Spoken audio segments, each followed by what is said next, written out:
আমাদের টি-20 সেটআপে একটা অনেক বড় প্রবলেম কোথায় জানেন? আমরা সলিড মিডল অর্ডার কিংবা 4 বা 5 নম্বর পজিশন নিয়ে খুব বেশি চিন্তা করি না। আমাদের টি-20 সেটআপে বা সেটআপের পাইপলাইনে এমন প্লেয়াররাই থাকেন, হয় যারা বিপিএল ওপেনিং বা টপ অর্ডারে পারফর্ম করেছেন অথবা লোয়ার মিডল অর্ডারে পারফর্ম করেছেন। একটু এক্সাম্পল আপনাদেরকে দেই। ধরেন তানজিদ তামিম বা পারভেজ ইমন তো আছেন, তাদের ব্যাকআপ হিসাবে মোহাম্মদ নাঈম শেখকে আমরা ন্যাশনাল টিমের পাইপলাইনে রাখি। আবার আমরা মেহেদী হাসান মিরাজকেও রাখি, কিন্তু তাকে ব্যাটিং করায় 4-5-এ, যে মেহেদী হাসান মিরাজ আসলে মূলত বিপিএলে সফল হয়েছেন ওপেনিংয়ে ব্যাটিং করে। আমাদের ন্যাশনাল টিমে জাকের আলী অনেক আছেন, শামীম হোসেন পাটোয়ারি আছেন, যারা মূলত বিপিএলে প্রমিনেন্ট হয়েছেন লোয়ার মিডল অর্ডারে ব্যাটিং করে বা লোয়ার অর্ডারে ব্যাটিং করে, কিন্তু তাদেরকে আলটিমেটলি আমরা এখন সলিড মিডল অর্ডারের রোলে ব্যাটিং করাচ্ছি। ইভেন তাদের পাইপলাইনেও যদি আমরা চিন্তা করি, নুরুল হাসান সোহান বা মাহিদুল অঙ্কনের কথা বলা হচ্ছে যে 170 স্ট্রাইক রেটে ব্যাটিং করেছেন। মাহিদুল অঙ্কনও কিন্তু বিপিএল এর সফল হয়েছেন আসলে লোয়ার অর্ডার ব্যাটসম্যান হিসেবে ব্যাটিং করে, নট সলিড মিডল অর্ডার বা 4-5-এ ব্যাটিং করে কিন্তু সফল হন নাই। সো এই জায়গাটাতে আমরা ন্যাশনাল টিমের সেটআপে যারা আছেন এবং ব্যাকআপ যারা আছেন প্রত্যেকেই হয় ওপেনার, না হয় তারা লোয়ার অর্ডার ব্যাটসম্যান। আমরা খুব ইগনোর করে যাচ্ছি এই 4 বা 5 নম্বর পজিশনের ব্যাটারদেরকে যারা বিপিএল এ সফল হয়েছেন। মূলত এই পজিশনটায় বিপিএল আমরা যেটা দেখি যে বিদেশি প্লেয়াররাই বেশিরভাগ ক্ষেত্রে সফল হন। 80% ক্ষেত্রে বা 90% ক্ষেত্রে বিদেশি প্লেয়াররাই সফল হন। এখন ওই বিদেশি প্লেয়ারদেরকে তো আমরা আসলে বাংলাদেশের জার্সি গায়ে খেলাতে পারবো না। সো এই জায়গাটাতে আমাদের দেশি যে সমস্ত ব্যাটসম্যানরা সফল হয়েছেন তাদেরকে কিন্তু পুরোপুরি আমরা ইগনোর করে যাই। আমি যদি একটু আপনাদেরকে দেখাই যে গত বিপিএল এবং এই বছরটাতে টি-20 ক্রিকেটে 3, 4, 5 নম্বর পজিশনে সত্যিকারের অর্থে মানে এই 3টা পজিশনে প্যারালালি ব্যাটিং করছেন এরকম ব্যাটারদের মধ্যে আসলে সফল ব্যাটসম্যান আছেন 3 জন। একজন হচ্ছেন সাব্বির রহমান রুম্মান, খুব সারপ্রাইজিং একটা নাম। আমি জানি অনেকের কাছে খুব সারপ্রাইজিং লাগবে, কারণ এখন খুব সম্ভবত সোশ্যাল মিডিয়াতে তাকে ন্যাশনাল টিমে নেওয়ার ব্যাপারে একটা অনেক কথাবার্তা হচ্ছে, অনেকে আবেগের বশে কথা বলছেন, কিন্তু সেই আবেগের বেশ কিছু যুক্তিগত উপস্থাপনও কিন্তু আসলে করা যায়, যেটা আমরা পুরোপুরি ইগনোর করে যাচ্ছি। সাব্বির, সাইফ হাসান এবং সে সঙ্গে ইয়াসির আলী রাব্বি। আমার প্রসঙ্গের জায়গাটা হচ্ছে, আমি স্ট্যাটিস্টিক্যালি বিষয়টা আপনাদেরকে দেখাচ্ছি, আমার প্রসঙ্গের জায়গাটা হচ্ছে আমি ডিরেক্ট ন্যাশনাল টিমের কথা বলছি না, আমি বলছি যে পার্টিকুলার পজিশন ওয়াইজ গত বিপিএল এর পর থেকে এই 3 জন প্লেয়ারকে কি আমরা টি-20 সেটআপে রাখতে পারতাম কিনা। হ্যাঁ, একটা সংকটের জায়গা আছে যে আমাদের এ টিম বা এমার্জিং টিমের যে ফিউচার ট্যুর প্ল্যান বা এফটিপি, সেই জায়গাটাতে আমরা রিসেন্ট পাস্টে দেখলাম টি-20-র কোনো জায়গা ছিল না, হয় ওয়ানডে ছিল না হয় 4 দিনের ম্যাচ ছিল, কিন্তু সামনে একটা টপ এন্ড টি-20 টুর্নামেন্ট আছে যেখানে এ টিম টি-20 ক্রিকেটই খেলতে যাচ্ছে। সেই জায়গাটা আলাদা করে আমরা 4-5 নম্বর পজিশনকে আসলে কতটুকু গুরুত্ব দিচ্ছি সেটা একটা প্রসঙ্গের জায়গা থাকে। আমি 3 জন প্লেয়ারের কথা বলছি এবং এই 3 জনের মধ্যে খেয়াল করে দেখবেন সারপ্রাইজিংলি সাব্বির আবার অপেক্ষাকৃত সফল বেশি। খুব সারপ্রাইজিং ইন্টারেস্টিং ব্যাপার। আমি 3 জনের স্ট্যাটিস্টিক্স একসঙ্গে দেখাই। 3, 4, 5 নম্বর পজিশনে সাব্বির 189 রান করেছেন 9 ইনিংসে, সাইফ 13 ইনিংসে 328 রান করেছেন, ইয়াসির রাব্বি 11 ইনিংসে 248 রান করেছেন। স্ট্রাইক রেটের জায়গাটা সাব্বিরের 160, সাইফ হাসানের 123.8 এবং ইয়াসির রাব্বির 137.8। সাব্বির 18টা ছক্কা মেরেছেন 9 ম্যাচে, সাইফ হাসান 13 ম্যাচে 19টা ছক্কা মেরেছেন, ইয়াসির রাব্বি 11 ম্যাচে 16টা ছক্কা মেরেছেন, ইয়াসির রাব্বি আবার 18টা চারও মেরেছেন। ডট বল পার্সেন্টেজের জায়গাটায় সাব্বির রহমানের 36.4% মাত্র ডট বল কনসিড করেছেন, Saif Hasan 45.5% dot ball concede করেছেন, ইয়াসির রাব্বি 39.4% ডট বল কনসিড করেছেন। সো এই 3 জন ব্যাটসম্যান আপনি যদি চিন্তা করেন, এই 3 জন ব্যাটসম্যান যাদের মধ্যে সত্যিকারের অর্থে আপনি অনেকে হয়তো আবেগের বশে বলছেন সাব্বির রহমানকে ন্যাশনাল টিমে ডিরেক্ট এন্ট্রি করানোর জন্য, বাট ন্যাশনাল টিমের প্রসঙ্গে আমি যাচ্ছি না। টি-20-র যে সেটআপ বা টি-20-র যে পাইপলাইন বা টি-20-র যে সিস্টেম, এন্টায়ার সিস্টেমে বিপিএল এর পর 4 বা 5 নম্বর পজিশনকে কেন্দ্র করে এই 3 জন ব্যাটসম্যান আসতে পারতেন। এই 3 জন ব্যাটসম্যানের আসা উচিত ছিল। আপনি স্ট্রাইক রেটের জায়গা, ডট বল পার্সেন্টেজের যে জায়গা যদি চিন্তা করেন, সেই জায়গাটা কিন্তু আপনি দেখতে পাচ্ছেন যে তারা কিন্তু পারফর্ম করেছেন। হ্যাঁ, সাব্বির একটা ম্যাচে তিনি রান করেছিলেন 80+, আফটার আরেকটা ম্যাচে খুব সম্ভবত খুব কম বলে 20-23 রান করেছিলেন, আরেকটা ম্যাচে একটা বা দুইটা বলে সুযোগ পেয়েছেন, সেখানেও ছক্কা মেরেছেন। সো তিনি তার ব্যাটিংয়ের জায়গাটা করেছেন।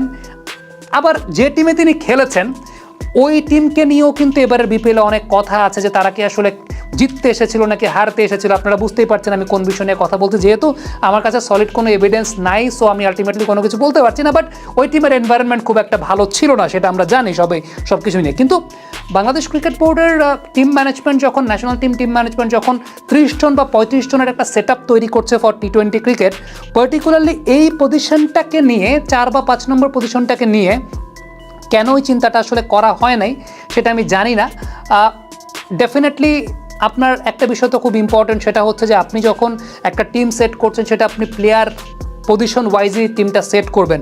এখন ওপেনিংয়ে ভালো করেছেন একটা ব্যাটসম্যান, তার যদি 4 নম্বর পজিশনে ব্যাটিং করার ক্যাপাবিলিটি না থাকে, কিন্তু আপনি তাকে দিয়ে আবার ওখানে ট্রাই করাচ্ছেন। জাকের আলী অনেকের কথা যদি বলি, জাকেরকে এবার সিলেট স্ট্রাইকার্স আমরা দেখতে পেয়েছিলাম একটু ওপরের দিকে ব্যাটিং করানো হয়েছে 4-5-এ, কিন্তু he was not that much successful. গত বছর মানে এই বছরের আগের বছর তিনি লোয়ার অর্ডারে পারফর্ম করেছিলেন, বাট ঠিক আছে, এখন তাকে আসলে ওই সলিড মিডল অর্ডারের রোলটা প্লে করতে হচ্ছে, কারণ এই জায়গাটায় আমরা আর কোনো অপশন চিন্তা করি নাই। এখন খুব সিম্পল একটা ব্যাপার, আপনি যখন এই টিমের মধ্যে আবার অঙ্কনকে ইন করাতে চাইবেন, ডেফিনেটলি 170 স্ট্রাইক রেটে ব্যাটিং করেছেন, সোহানকে ইন করাতে চাইবেন, কিন্তু প্রসঙ্গটা সেই জায়গায় আসে যে মাহিদুল অঙ্কন 170 স্ট্রাইক রেটে ব্যাটিং করেছেন কোন পজিশনে? তিনি যেই পজিশনে করেছেন সেই পজিশনে অলরেডি শামীম পাটোয়ারি ব্যাটিং করছেন। সেই পজিশনটাতে অলরেডি রিশাদ আছেন, রিশাদের বোলিং অপশনটা সেই জায়গাটা আছে, রিশাদ আপনার one of the main bowlers. So team তো আসলে 11 জনের, এবং সেখানে পজিশন ওয়াইজ চিন্তা করার জায়গাটা আসলে খুব ইম্পর্টেন্ট। আমার প্রসঙ্গের জায়গাটা আমি ওই আবেগতাড়িত কথা বলবো না যে এই প্লেয়ারদেরকে কালকে আপনি এশিয়া কাপে নামিয়ে দেন। আমার প্রসঙ্গের জায়গাটা হচ্ছে সেই জায়গাটায় এই প্লেয়ারদেরকে আমরা রেডি রাখতে পারি নাই কেন? মানে আমাদের যখন ভ্যাকুয়াম তৈরি হচ্ছে, বা ধরেন হৃদয় হয়তো বা ওই পজিশনটাতে লিডিং রোলে সেই থাকবে, কারণ এখন খুব বেশি চেঞ্জ করার আসলে সুযোগ নেই। এশিয়া কাপের আগে আপনি ওইরকম চেঞ্জ করতে পারবেন না, কারণ কোন প্লেয়ার কোন শেপে আছেন সেটা আপনি এখন ওইভাবে জানেন না। বাট আমার প্রসঙ্গের জায়গাটা হচ্ছে আমরা এই প্লেয়ারদেরকে রেডি রাখতে পারি নাই কেন? যে আমার যদি কখনো কোনো ব্যাকআপ প্রয়োজন হয়, তাহলে ওই পজিশনে এই প্লেয়ারটা রিপ্লেস করবে।